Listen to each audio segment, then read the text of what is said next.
नमस्कार दोस्तों, clear vision के यूट्यूब चैनल में आपका स्वागत है। आज मैं करंट अफेयर्स के नए क्वेश्चन लेके आई हूँ जिन्हें हम अभी डिस्कस करेंगे।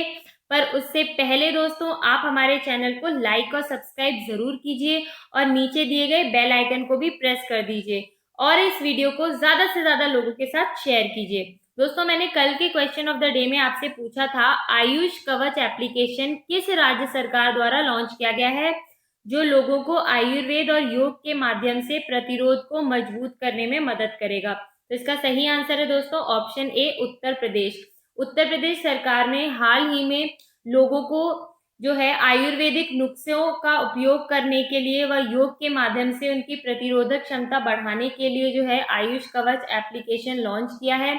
इस ऐप को जो है यूपी के सीएम आदित्यनाथ योगी द्वारा लॉन्च किया गया है। दोस्तों, ये जो ऐप है ये स्वास्थ्य संबंधी जानकारी प्रदान करेगी और आयुर्वेदिक दवाओं के उपयोग के बारे में भी लोगों को जागरूक करेगी और उन्हें सुझाव देगी। दोस्तों, ये जो ऐप है ये प्राकृतिक संसाधनों के बारे में जानकारी प्रदान करेगा और उनकी जो प्रतिरोधक क्षमता है, इम्यून सिस्टम जिसे हम कहते हैं, उसे भी मजबूत करने में मदद करेगा ताकि हम कोरोना से लड़ सकें।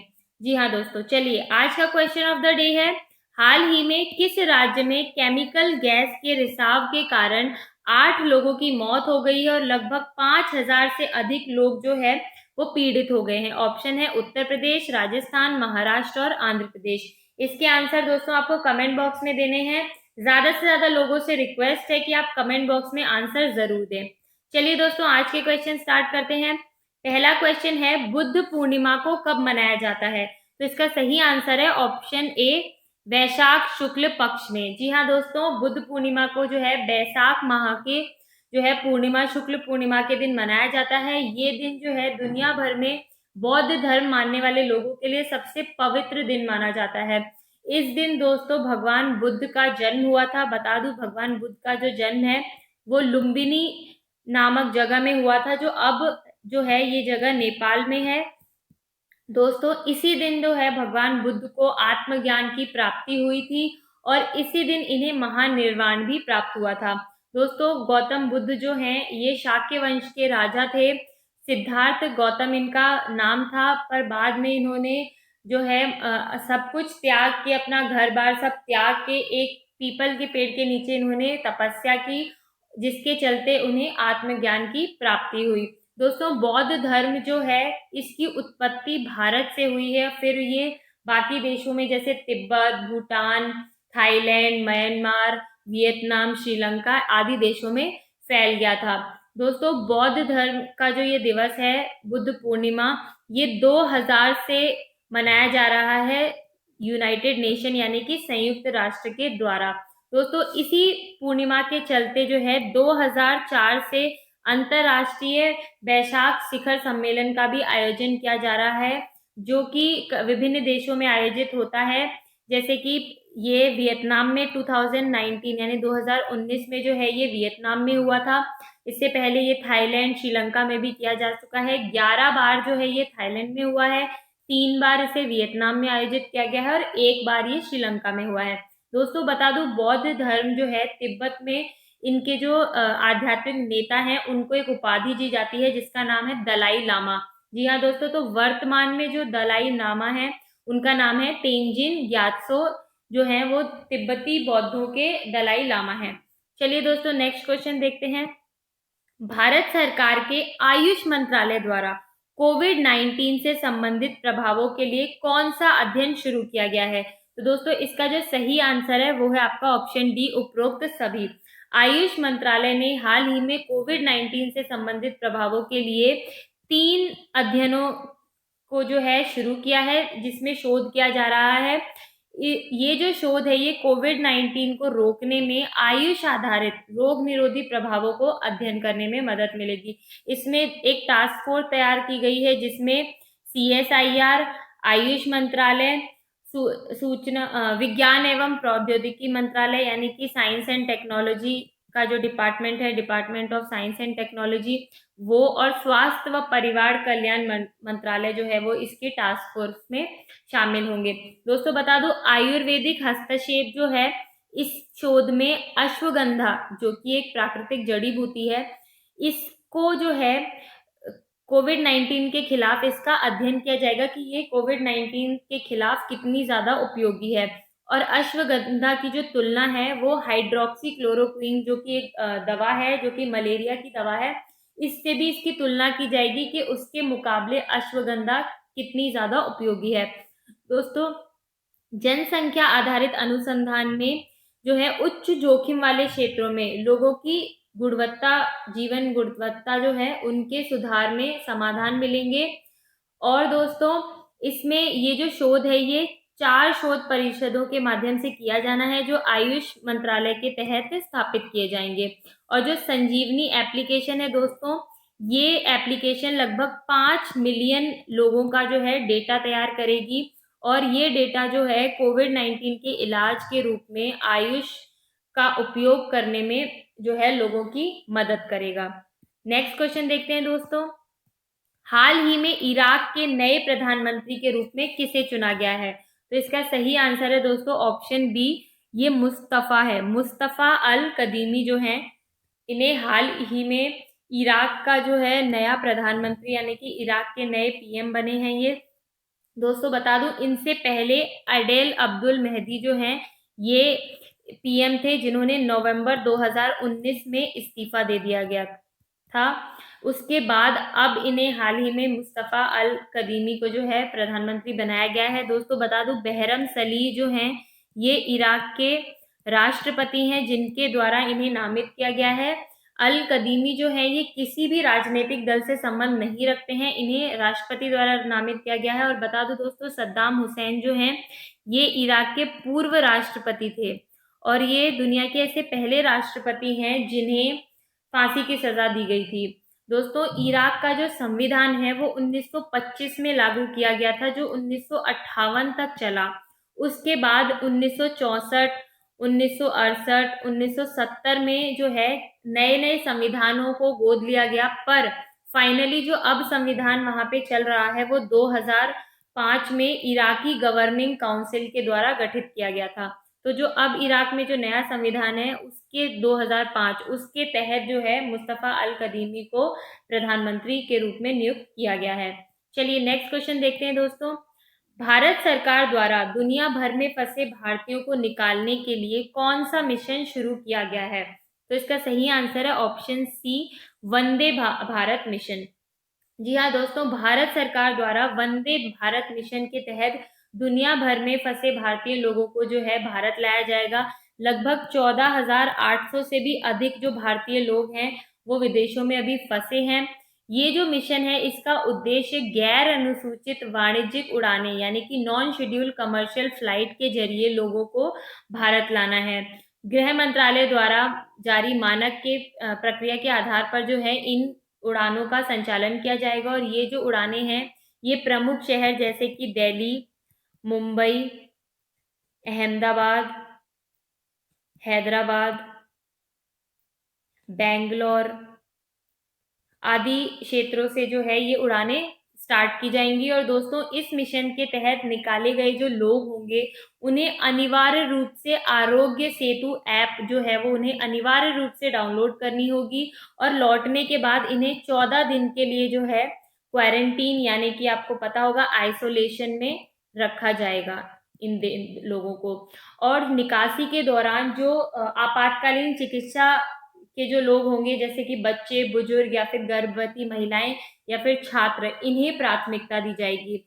और उड़ान से पहले जो है लोगों की मेडिकल स्क्रीनिंग भी की जाएगी। दोस्तों बता दूं, 1990 में इसी तरीके की जो है एयर इंडिया ने जो है कुवैत से लोगों को जो है एयरलिफ्ट किया था। जब इराक ने जो है कुवैत पर आक्रमण किया था उसके चलते कुवैत में फंसे भारतीयों को, जो कि जिनकी संख्या लगभग 1,11,711 थी, इतने भारतीय लोगों को जो है एयर इंडिया के विमान ने एयरलिफ्ट किया था। जिसपे आपको पता होगा कि मूवी भी बन चुकी है, अक्षय कुमार जिसमें अभिनेता थे, उस मूवी की पूरी स्टोरी जो है वो इसी एयरलिफ्ट पे बनी है। तो उसी तरीके का जो एयरलिफ्ट है वो अब किया जाएगा। चलिए नेक्स्ट क्वेश्चन देखते हैं दोस्तों। हाल ही में भारतीय मौसम विभाग के द्वारा जम्मू और कश्मीर के मौसम संबंधी उप प्रभाग में किसे शामिल किया गया है? तो इसका सही आंसर है ऑप्शन बी, उपरोक्त सभी। गिलगित बाल्टिस्तान, लद्दाख, मुजफ्फराबाद, इन सब को जो है हाल ही में भारतीय मौसम विभाग के द्वारा जम्मू कश्मीर के मौसम संबंधी उप प्रभाग के लिए शामिल किया गया है। तो डी ऑप्शन आपका करेक्ट होगा, क्योंकि ऊपर जो उत्तर पश्चिम भारत है उनके दैनिक पूर्वानुमान में इन जगहों को शामिल करने से जो है परिवर्तन दिखा है और रिजल्ट जो है वो बहुत अच्छा आया है, मतलब पूर्वानुमान काफी हद तक एग्जैक्ट पहुंचा है। इसके चलते इन क्षेत्रों को भी इंक्लूड किया गया है, क्योंकि जम्मू कश्मीर के आसपास के इलाके ही हैं ये, जिनमें से ये गिलगित बाल्टिस्तान जो है वो पाकिस्तान में है, लद्दाख जो है अभी एक और यूनियन टेरिटरी बन चुका है। तो दोस्तों परिवर्तन से जो है लद्दाख की बदली हुई स्थिति भी दर्शित होती है। चलिए नेक्स्ट क्वेश्चन देखते हैं दोस्तों। हाल ही में मिस्र के यूसुफ होसम पर मैच फिक्सिंग और भ्रष्टाचार के आरोपों के कारण आजीवन प्रतिबंध लगा दिया गया है। यूसुफ होसम जो है ये किस खेल से संबंधित है? तो इसका सही आंसर है ऑप्शन बी, टेनिस। जी हाँ दोस्तों, मिस्र के यूसुफ होमस जो है ये एक टेनिस खिलाड़ी हैं, जिन पर मैच फिक्सिंग और भ्रष्टाचार के आरोप के चलते इन पर आजीवन प्रतिबंध, मतलब ये अब कभी भी टेनिस नहीं खेल पाएंगे, आजीवन इन पे जो है प्रतिबंध लगा दिया गया है।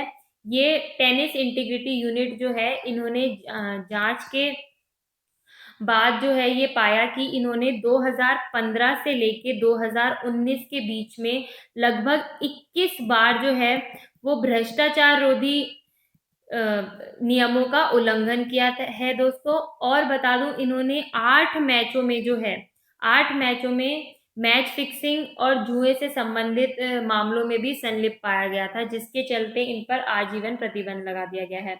नेक्स्ट क्वेश्चन देखते हैं दोस्तों। हाल ही में नैनो साइंस एंड टेक्नोलॉजी क्षेत्र का यंग करियर अवार्ड 2020 किसे दिया गया है? तो इसका सही आंसर है option A, professor Saurabh Lodha. जी हाँ दोस्तों, प्रोफेसर सौरभ लोढ़ा को जो है हाल ही में यंग करियर अवार्ड 2020 दिया गया। ये आईआईटी बॉम्बे के प्रोफेसर है, जो कि इलेक्ट्रिकल इंजीनियर डिपार्टमेंट के हैं। ये प्रोफेसर इलेक्ट्रिकल इंजीनियरिंग डिपार्टमेंट के, इन्हें ये जो पुरस्कार है ये लॉजिकल ट्रांजिस्टर टेक्नोलॉजी के लिए दिया गया है। दोस्तों ये जो पुरस्कार है यंग करियर अवार्ड, ये department of science and technology यानी कि विज्ञान और प्रौद्योगिकी विभाग के द्वारा जो है दिया जाता है। ये भविष्य के जितने भी इलेक्ट्रॉनिक इक्विपमेंट्स होते हैं, जैसे कि मोबाइल हुआ, लैपटॉप हुआ, कंप्यूटर हुआ, इसकी मदद करेंगे, जिससे ये तेजी से कार्य कर सकेंगे और इसमें जो बिजली की जो खपत है वो भी बहुत ज़्यादा कम होगी और ये काफ़ी लंबे समय तक जो है कार्य कर सकेंगे। इसलिए जो है इन्हें, ये नैनो टेक्नोलॉजी में है, इन्हें ये अवार्ड दिया गया है। चलिए नेक्स्ट क्वेश्चन देखते हैं दोस्तों। किस राज्य सरकार द्वारा लॉकडाउन को 29 मई तक बढ़ा दिया गया है? जैसा कि आपको पता है दोस्तों, 17 मई तक जो है पूरे देश में लॉकडाउन का आदेश है, लेकिन तेलंगाना सरकार ने, इसका आंसर है तेलंगाना, तेलंगाना सरकार ने जो है लॉकडाउन को 29 मई तक जो है बढ़ाने का आदेश दे दिया है। ये जो आदेश है ये तेलंगाना के जो सीएम हैं के चंद्रशेखर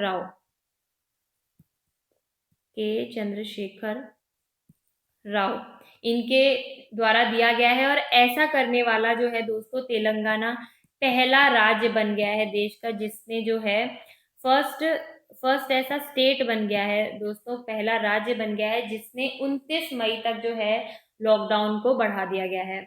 नेक्स्ट क्वेश्चन देखते हैं दोस्तों।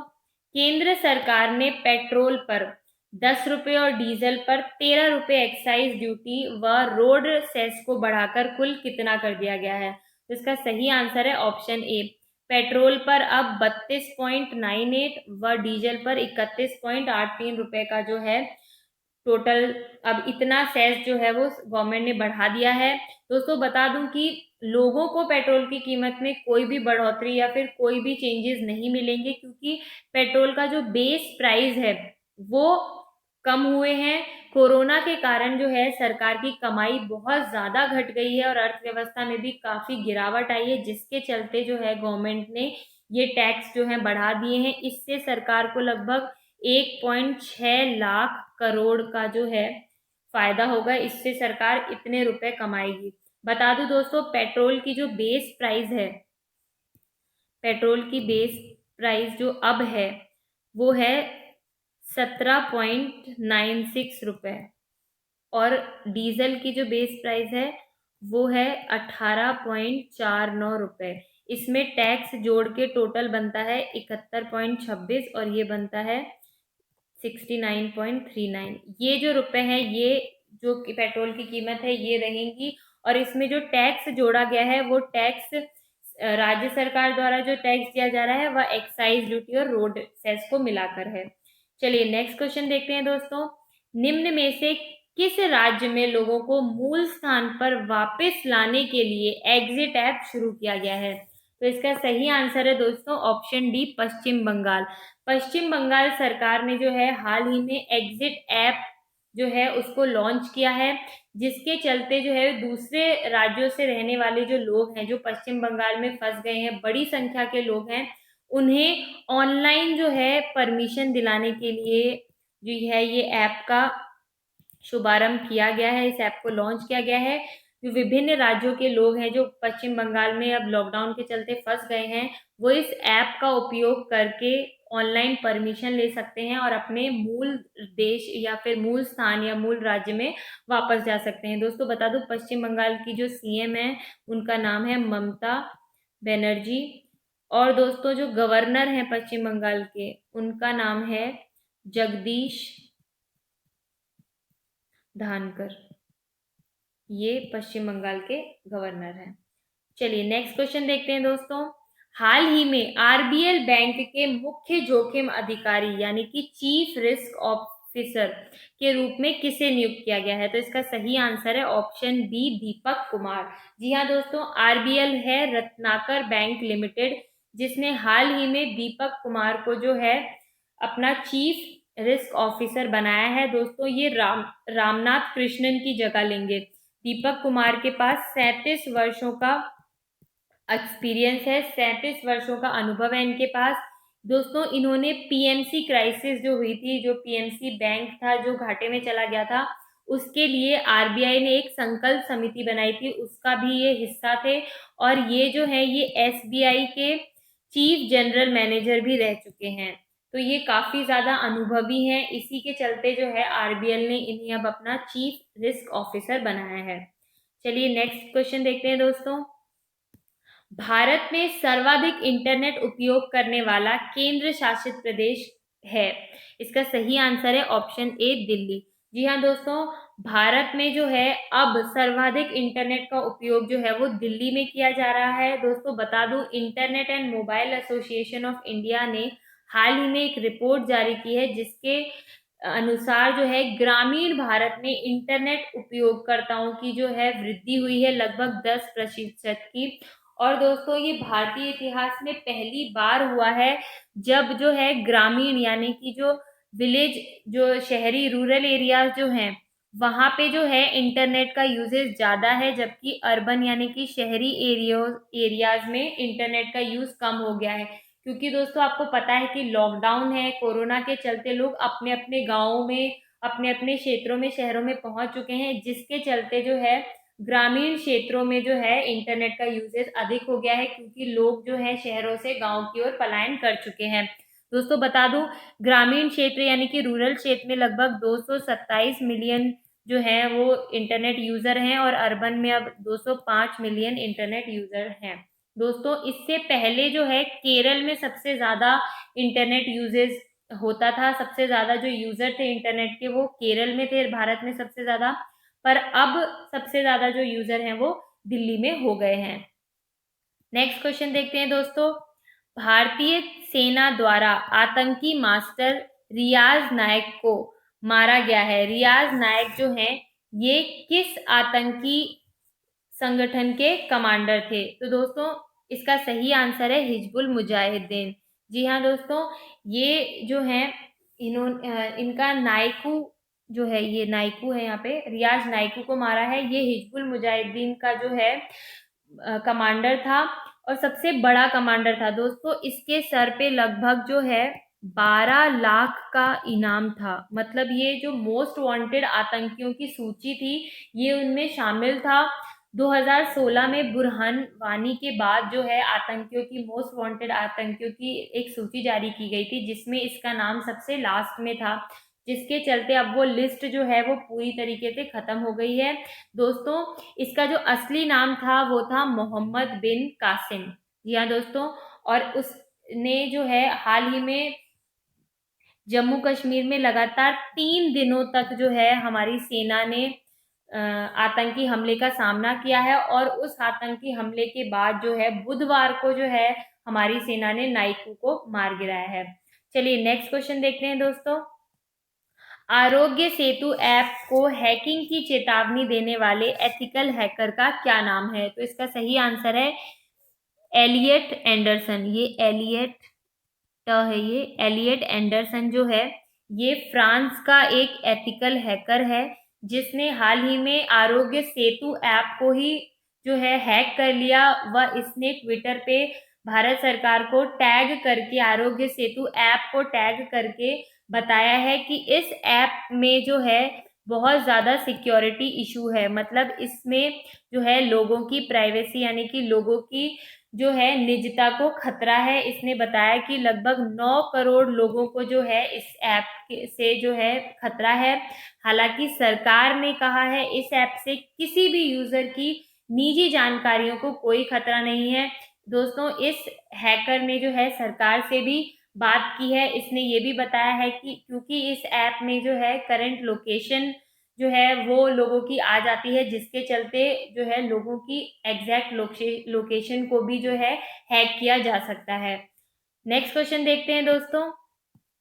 फोर्ब्स की अमीरों की सूची में सबसे युवा भारतीय कौन है? इसका सही आंसर है दोस्तों बायजू रविंद्रन। जी हाँ दोस्तों, बायजू रविंद्रन जो है वो फोर्ब्स की जो हाल ही में एक अमीरों की सूची जारी हुई है, जिसमें भारतीय जो सबसे युवा भारतीय हैं वो बायजू रविंद्रन है। दोस्तों, इन्होंने बायजू ऐप, आपने सुना होगा, बायजू ऐप लॉन्च की है, जो कि एक लर्निंग ऐप है, जिसमें स्कूली बच्चों के लिए डिफरेंट डिफरेंट वीडियोस और जो है पूरी बुक्स से रिलेटेड सारा कोर्स जो है वो इस ऐप में पढ़ाया जाता है। तो इस ऐप के जो ओनर हैं, सीईओ हैं, वो रविंद्रन हैं, जिनको हाल ही में जो है फोर्ब्स की सूची में रखा गया है। दोस्तों बता दूं, पहले नंबर पे जो भारतीय हैं वो हैं मुकेश अंबानी जी। ये पहले नंबर पर हैं फोर्ब्स की सूची में। भारतीय हैं, ये पहले भारतीय हैं। इनकी जो वर्थ बताई जा रही है वो लगभग 2796 अरब रुपए जो है वो इनकी संपत्ति है। दूसरे नंबर पे जो है वो है राधा किशन दमानी, जो कि आपको पता होगा डी मार्ट, आपने देखे होंगे जगह जगह रिटेल शॉप्स हैं, डी मार्ट के ओनर हैं। दोस्तों, इनकी जो कुल संपत्ति है वो लगभग 1079 करोड़ रुपए अरब रुपए इनकी जो संपत्ति है वो बताई गई है। और तीसरा है दोस्तों शिव नडार। ये दोस्तों HCL के जो हैं संस्थापक हैं, और इनकी जो कुल संपत्ति बताई जा रही है वो 904 अरब बताई जा रही है। दोस्तों बता दूं, रविंद्रन की जो कुल संपत्ति है वो 136.8 अरब रुपए की है। और दोस्तों ये जो है ये 37 साल के हैं, और ये उम्र में सबसे युवा हैं, इस लिस्ट में सबसे युवा संस्थापक हैं। और दोस्तों इन्होंने जो है पहले गणित के भी अध्यापक ये रह चुके हैं, और अब इन्होंने इसीलिए जो है टीचर्स के लिए और स्टूडेंट्स के लिए ये बायजूस लर्निंग ऐप बनाई है।